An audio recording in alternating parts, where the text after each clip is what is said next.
Boom. Keep him coming. What's going on, everyone? Bobbybarks here, and welcome back to my Journeyman series here on FM24. I really do appreciate your patience. It's been a while since we've had a video out. However, it was Christmas, I was away for Christmas, it was then New Year, I've then moved house, and I've had to wait for fibre internet to be installed, which has been a challenge in a house full of children. However, it got installed this week, so I am back. This is episode 21, and we left off in the last video with the job offer from Espanyol. I opened it up to you guys to tell me what you wanted me to do. I gave you three options: take the Espanyol job, stay in Brazil, or find another job.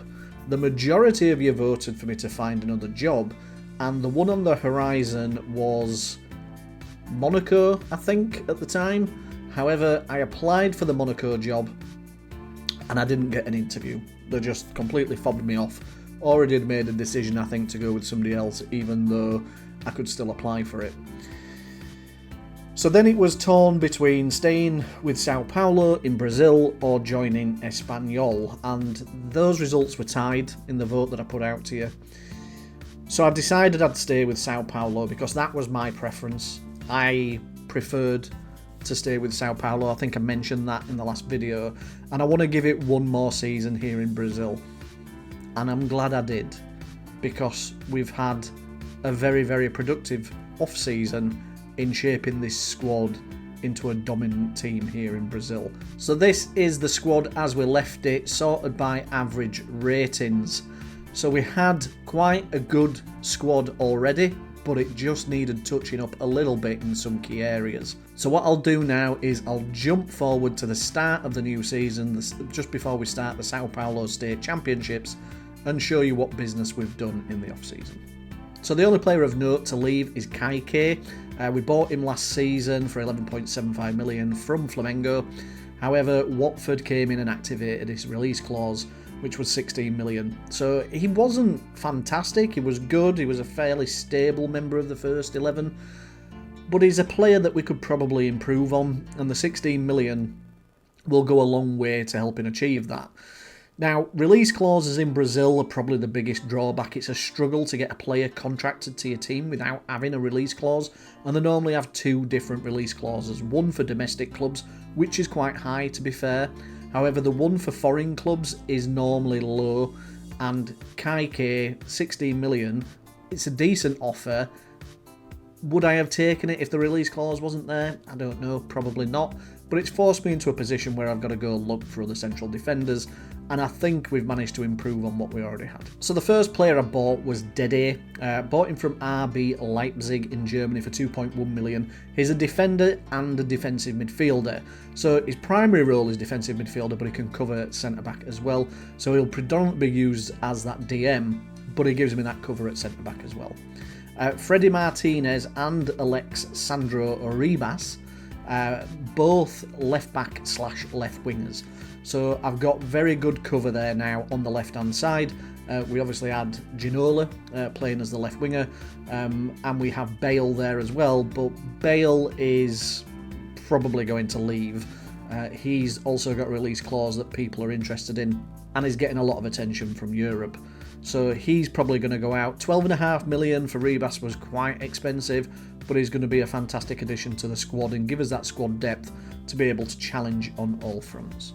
So this is the current squad, and I've sorted it by players that have got information at the side of them. So the player status information, all these players are wanted, and we're going to struggle to keep hold of them. Ferreira and Capelim are two players that I'm going to be happy to let go. Ferreira's getting on a bit, and Capelim, it's just not worked out for him. We bought him when we first came to Sao Paulo, but he's just not developed into the player that I hoped he'd be, so I'm going to be happy to see him go if somebody comes in for him. So that's the team sorted by positions going into the Sao Paulo State Championships. It's a very, very good team. Aponza and Hurtado are coming into their own. They're going to be key to any success that we're going to have this season.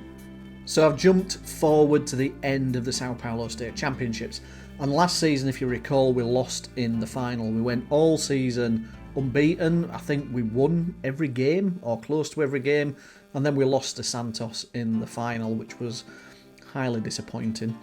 Nevertheless, the transfer window stays open for the majority of the Sao Paulo State Championships, so there's been more players incoming and going out.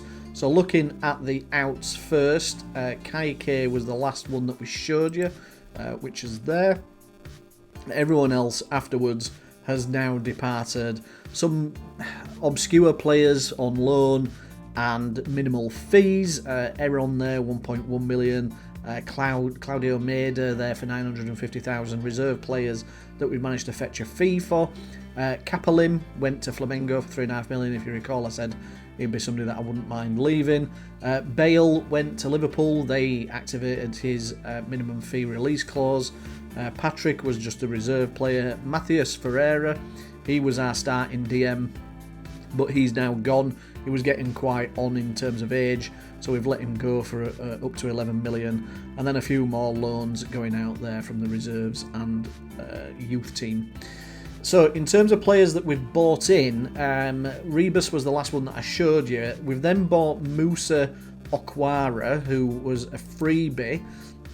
He's a Nigerian youth international who looks okay. I mean, his physicals, stamina and strength are very, very good, whereas his balance and natural fitness are okay, but the rest of his physicals are a bit naff. However, it was his mentals that I was quite interested in, because these are predominantly very good. His anticipation, bravery, concentration, positioning, his teamwork and work rate are improving, so I'm quite pleased with the mental attributes that he shows. And he's got a tackling of 16 and technique of 15. His passing's 11, so that needs to develop a little bit, but he is only 20, and I think he can turn into a very good player. He's got a potential ability of 4 stars, so he just needs game time, and I make a bit of a cock-up later in the season, which I'll show you, where it means that Okwara does start quite a lot of games, so hopefully he'll develop into the midfielder that I hope and pray he can be. A couple of other signings here in Edson Fernandez. That was only £13,500, but it doesn't look too bad. He's a midfielder and an attacking midfielder, but he's got some decent attributes, and my scouts alerted me to him, and although he's only got 2.5 star potential rating as an 18-year-old, it was his stats. His stats are very, very good, and if we can, again, give him some game time and help develop him, I'm sure he's going to turn into a very, very good player. He's definitely very promising, and for £13,500, couldn't really go wrong. So I brought a winger in from Flamengo, Tamuchunas, I think is how you pronounce it. We've had to pay him a lot of money, £90,000 a week, but he looks like he could be a very good player. He's 25 years old, so he's a little bit older than what I would normally buy, but he just gives us that squad depth there on the right-hand side. We have first teamers. He's not going to be a starter, but he's definitely going to be able to come in and do a job, and the level's not going to drop off too much when we lose our starting 11 players. And then the man, the myth, the legend, Hannibal. I thought about buying him last season, and I decided against it because he was available from Flamengo, and he went to Bragantino. But he became available again, and I needed some depth in centre midfield. Needed somebody I could trust. And who could I trust more than Hannibal? He's been with me everywhere apart from Orlando Pirates. Have a quick look at his history. So if you remember, I got him on a free at Persicat Tagal, and he was fantastic for us there. I took him to Mighty Lions with me for £200,000 in China, where he was absolutely immense. Took him to Gang 1 in South Korea, where he predominantly played most of the games with me there, and then I took him to Monterrey in Mexico. Now after I left Monterrey, I can't remember which way around it was, but we did Orlando Pirates, we did Napoli, and he didn't come with us there. He went back to Brazil instead, $8.5 million to Atletico Mineiro, and he played really well there for them. And Flamengo decided that they'd take a punt on him, and he played a lot for Flamengo as well, but then they decided to sell him on, and I was tempted at that time because it was only 4.9 million, but I decided against it because I thought we had better options. But now I need him. I need him to come in and help. We didn't have a good season last season, and I need a familiar face to come in with that experience that I can trust, and he's the man for me. So in terms of Brazilian Sao Paulo State Championships, we've actually won it this season. So we've gone one better than last season, where we lost out to Santos in the final, but this year we got all the way to the final again and then played Palmeiras, where we did draw 0-0 in the second leg, but in the first leg we thumped them 6-0. So it was kind of over, and I'm really pleased with how we've done. I mean, if you look at the player stats down there, Hurtado and Aponza were the top 2 goal scorers, as well as the top 2 average ratings, and then Ginola, Modri and Hurtado topped the assists. It was a fantastic performance throughout the entire season, and the only game we lost was the 2-1 away defeat to Corinthians. We drew 0-0 away at Palmeiras in actually the league games, similar to what we did in the final second leg. But yeah, we were fantastic. We beat Inter de Limeira 8-0 in the quarter-final, beat Corinthians 2-0 in the semi-final, and then the two-legged affair against Palmeiras, we kicked it off with that 6-0 win. So we finally claimed a domestic trophy here in Brazil, eventually. So you'll remember last season that we finished in a position that qualified us for the Copa Libertadores, which is like the Champions League for South America. And we've played 6-1-6 so far. We topped Group H. You can see the results on the screen there. We were fantastic in every game. We played against Independiente from Argentina, and then 2 teams from Colombia in Junior and Independiente Medellin. With Independiente Medellin, one of our star players was purchased from there. I can't remember which one. It was either Aponza or Hurtado. I can't remember which one, but we definitely got one of them from there. And then we played another Argentinian team in the second round, which is Ferro, which I feel fairly comfortable about. I'm confident we can get past them. If we were playing a top team like Colo-Colo again, I'd be a little bit worried. But we're doing really well so far in that. Interestingly, we've had a couple of job offers. So SL Benfica and Sporting CP, Sporting Lisbon and Benfica, have both offered us their respective managerial positions. And they're both very, very tempting. Benfica really pulls on the heartstrings. I'd love to go to Benfica, but I just feel like it's not quite the right time. I just want to finish this season with Sao Paulo. So we're doing really well in the Copa Libertadores. We're doing really well in the Brazilian National First Division. We're about 10 games into that. You can see at the top of your screen there underneath the inbox that we're first in the National League so far. So I don't really want to give up the opportunity of winning some silverware here with Sao Paulo. I know we've won the state championships, but the Copa Libertadores, I'm probably not going to get another chance. And considering that we've won the North American Champions League, the Asian Champions League, and the African Champions League, winning the South American Champions League, well, we won 4 different Champions Leagues. We're kind of nearly doing the Pentagon Challenge within the Journeyman save, and that, I don't want to give up that opportunity. I want to see Sao Paulo through to the end of this season, so I'm going to turn these jobs down, which under normal circumstances is quite ridiculous. But I'm going to have to stay here and see the season out.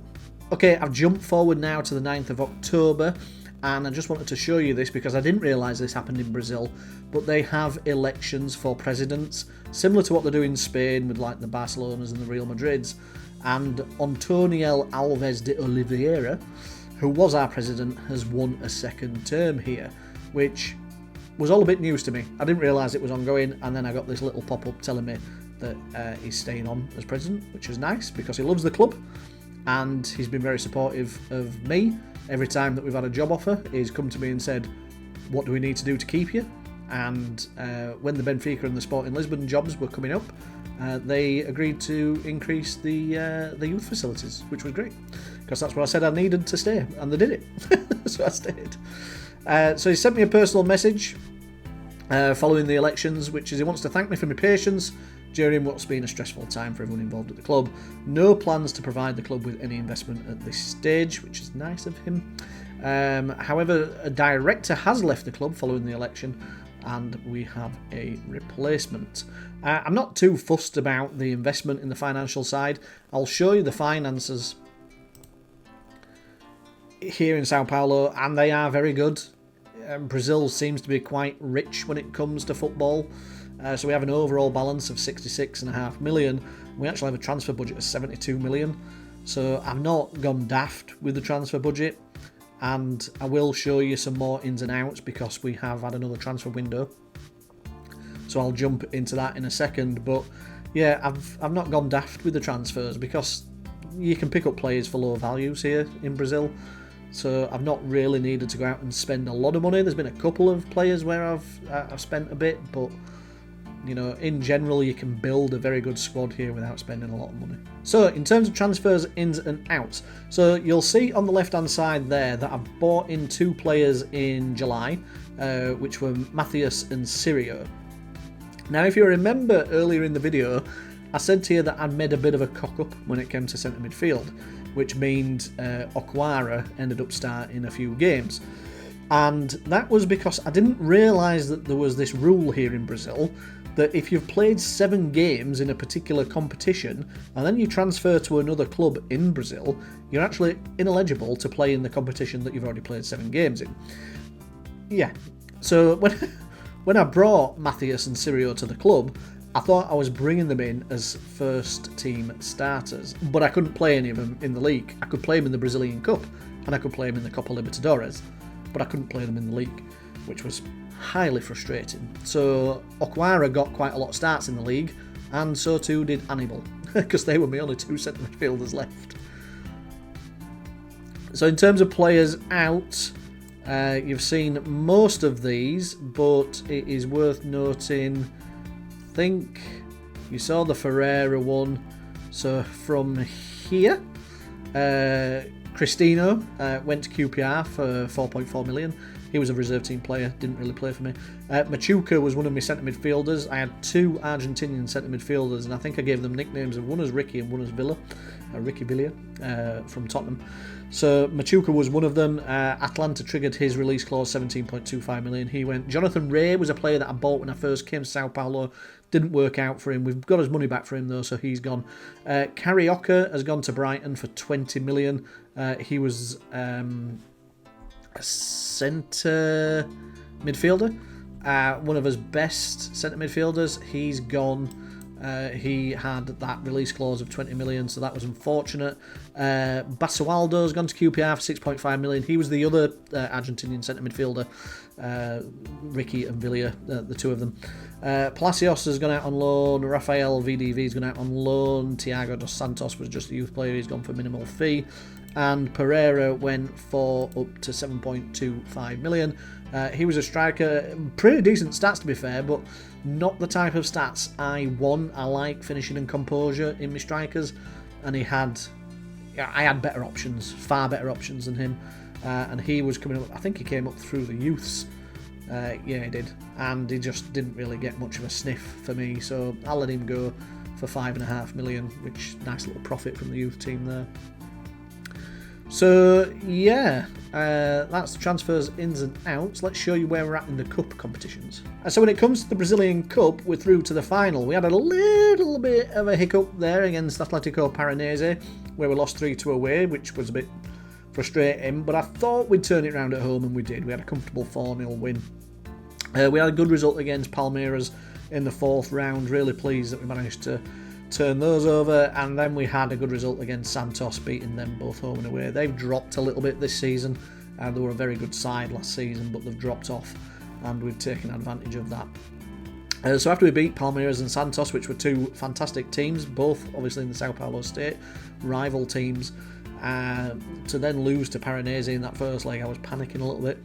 And we've got Flamengo in the final, who have come back a little bit. They had a struggle last season, but they've come back into it a little bit this season, but not too much.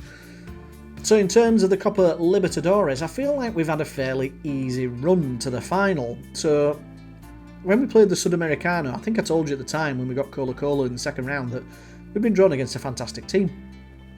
And I don't feel like we've played a fantastic team in the Libertadores. It felt like the Sudamericana was harder. I know Palmeiras are a good team that we drew in the semi-final, but we've beaten them a lot this season. We beat them 6-0 in the Sao Paulo State Championships. We beat them in the Brazilian Cup fairly comfortably. And then when I got them in the Libertadores semi-final, I was thinking, all right, we should be able to topple these. And then we beat them 4-0 at home. I know we've lost 4-2 away, but it just probably took his foot off the gas a little bit. And we've got Santos in the final, which I'm sure we can beat. They're not as good this season as they were last season. And not only that, but when it comes to the league, we're clear. You know, Santos are in second place, but like I said, they're not as good as they were last season.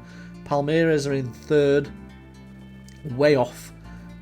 Two teams that we've been fairly comfortable against all season, and Flamengo down there in seventh. The only game we lost, I think, it was to Atletico Mineiro.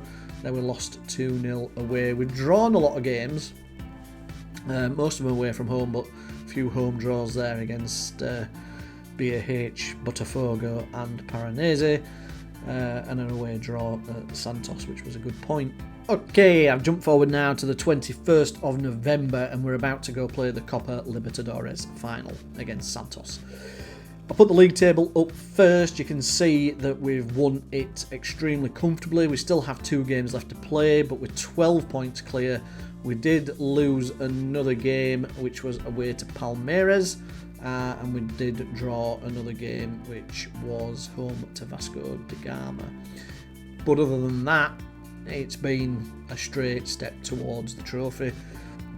Really pleased that we've managed to win it. So that's the state, championships and the national first division that we've claimed. But before we get into Libertadores, did we win the Brazilian National Cup? Well, we won it 7-1 on aggregate. So we beat Flamengo 3-1 at home, and then we went and beat them 4-0 away.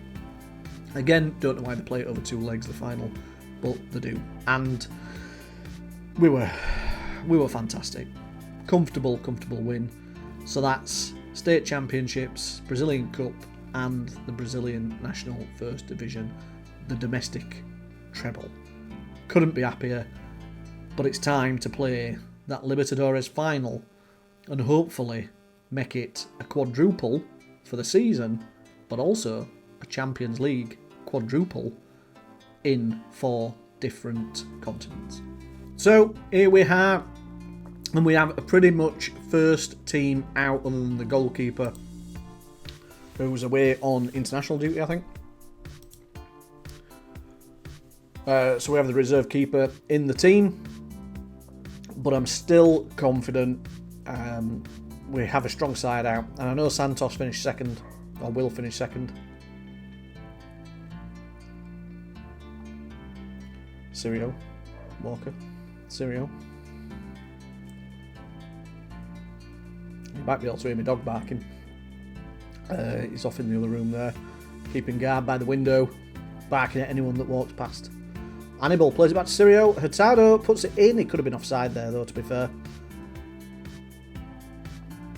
Defenders are appealing for it. It did look offside, I have to say. Yeah, offside. That is a shame. But Hurtado and Ponza have been absolutely immense. I'll show you the stats at the end of the season after we've finished off. So we've still got 2 games left to play in the league after this. So I'll play those off camera and then we'll come back in and close out this season. And oh my god! I've just been talking you up, Ponza. Just been talking you up about how brilliant you'd been, and then you go and smash it against the post at point blank range. You absolute... Yeah.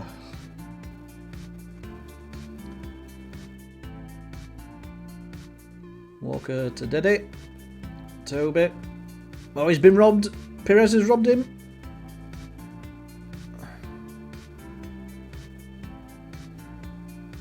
Oh, and Santos take the lead through William against the run of play.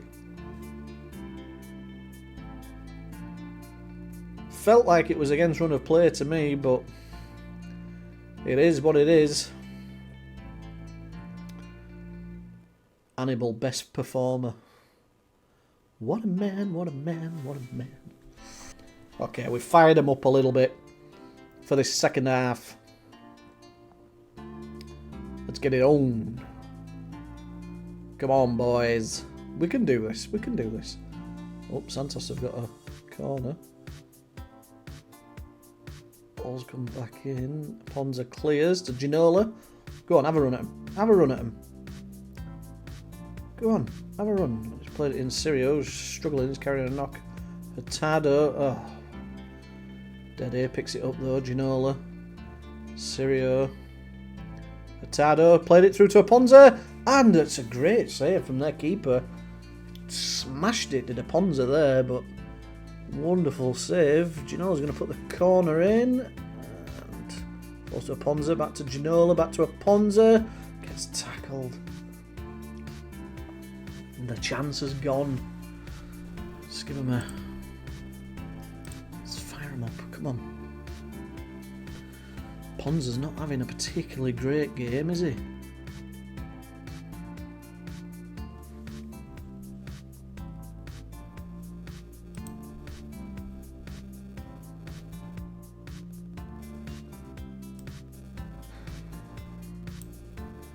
Bring him off, put Blanc on. He was a bit disenchanted, but maybe he'll get enchanted if he scores. Come on. Oh, here we are. Come on, here we are. Blanc with the corner. I don't know why he's on corners, but he is. Sirio, back to Blanc, back to Sirio. Ginola! Ginola! Ginola! Ginola! Wonderful. What an inspired substitution. Bringing on a striker who'll take the corners like Harry Kane in that World Cup that year. Or Euros. What was it? I can't remember. Got 6 minutes of stoppage time here though. I think we're going to extra time. We've motivated him a little bit. We've given him a pat on the back but told him that, you know, it's there for the taking. Let's go take it. Blanc with the corner. Martinez out to Ginola. Plays it across to Martinez. Sirio tries to sneak it through, but he couldn't quite get it. Oliveira's bringing it in now. Great tackle by Martinez. Ginola. Playing it back. More trying. Come on, get the ball back. Don't let them get through. Don't let them get through. Mantiga. This is a long hat. It's a great save from Vitor. Corner's coming in. Eduardo. He's also carrying a knock. I've left Sirio on because he's such a wonderful player. I mean, look at that. Ginola. Oh, the chance has gone. Tight game. Vitor's going to play it out. Toby. Walker. Bringing it through. Plays it down to Hurtado. Plays it across. Blanc!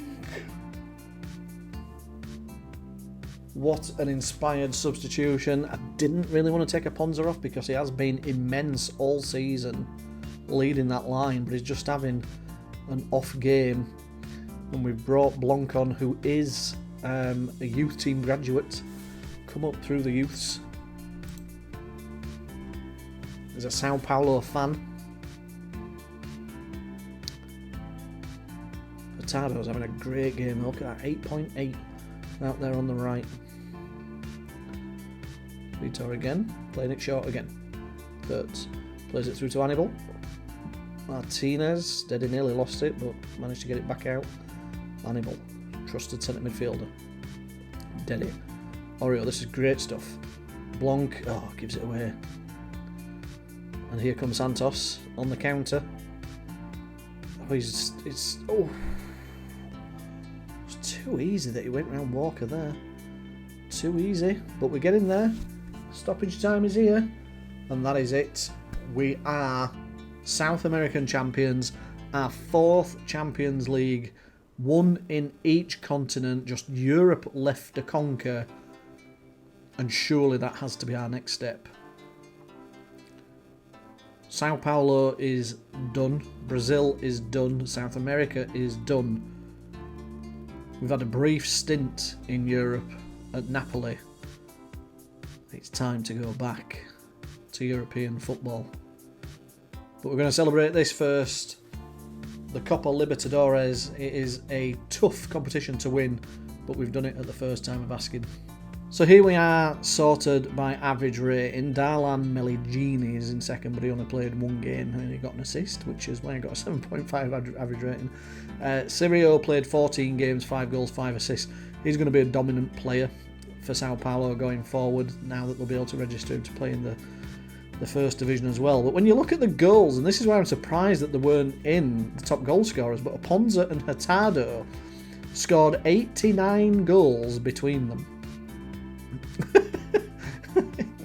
In the whole season. 89 goals between them.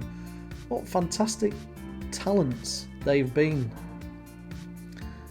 And I managed to get them both to sign new contracts so that they didn't have minimum fee release clause for foreign clubs, because I was panicking. There was a lot of people sniffing around a Ponza, and I redid his contract and managed to do away with that. He agreed to a new contract, did away with the minimum fee release clause, and that helped us retain him for the full season. They're both still wanted, as well as Ginola.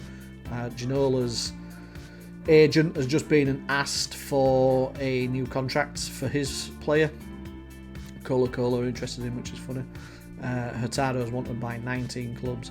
Now, one of these, just look at Ponza's stats. I mean, that's just ridiculous. Look at how much he's developed from when I first bought him. 18 pace, acceleration 70. I mean, his physicals are just wonderful. And his technicals and mentals are pretty good too. He's just, he's a 5-star player here. And I bought him for 1.4 million. That's insane. Absolutely insane. And this is what I don't get. Look, so in the first division he scored 25. So I don't understand why he wasn't in those top scorer charts. Unless I was doing something wrong, but oh, it says 10 there, doesn't it? So yeah. So he got 15 in the Sao Paulo State Championships and 10 in the Brazilian First Division. 8 in 11 in the Libertadores. 11 in 8 in the Brazilian Cup.